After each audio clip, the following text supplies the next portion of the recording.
बातमी आपण बघतोय मराठा आरक्षण संदर्भात उपसमितीची बैठक सुरू झालेली आहे। विखे पाटलांच्या बंगल्यावरती ही बैठक पार पडते।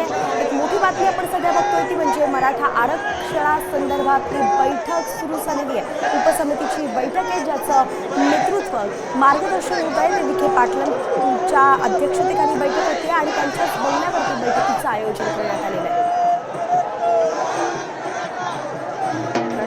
राज्यभरातून मुंबईत दाखल झाले ते आक्रमण झाले आणि अशातच उपसमितीची आता बैठक सुरू झाली आहे। आपले प्रतिनिधी गणेश कवडे आपल्यासोबत जोडले गेलेत।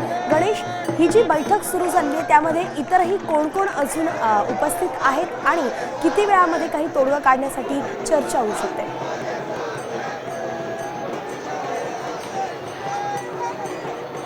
नक्कीच राधाकृष्ण विखे पाटील यांच्या बंगल्यावर खरं तर ही अत्यंत महत्त्वाची बैठक आहे ती पार पडताना पाहायला मिळते। यामध्ये उपसमितीतील सर्व नेते आहेत ते उपस्थित झालेले आहेत। गिरीश महाजन असते, बाळासाहेब पाटील असते, माणिकराव कोकाटे हे सगळे महत्त्वाचे जे नेते उपसमितीमध्ये आहेत, कॅबिनेट मंत्री आहेत सगळे आणि हे सगळे या ठिकाणी दाखल झालेले आहेत। कारण की ज्या पद्धतीने मराठा समाजासाठी आरक्षणासाठी प्रामुख्याने जी मागणी केली जात होती ती म्हणजे शिंदे समिती संदर्भातली, या शिंदे समितीला देखील आहे ती 6 महिन्याची मुदतवाढ देखील आहे ती सरकारच्या वतीने वाढवून देण्यात आलेली आहे। आणि त्याचबरोबर मनोज जरांगे पाटलांनी एक वेगवेगळ्या मागण्या देखील आहेत त्या उपसमितीकडे पाठवलेल्या आहेत आणि या सगळ्या संदर्भात आहे ही या बैठकीमध्ये आता ही चर्चा होताना पाहायला मिळते आणि याच बैठकीनंतरून काय निर्णय होतो हा मनोज जरांगे पाटील यांना देखील आहे तो सांगितला जाणार असल्याचं सांगितलं जात आहे। कारण की कालपासून खरं तर हे सगळे मराठा बांधव आहेत ते आझाद मैदान या ठिकाणी दाखल झालेले आहेत आणि त्यामुळे कुठेतरी तुम्हाला थांबवू आता isakal.com आहे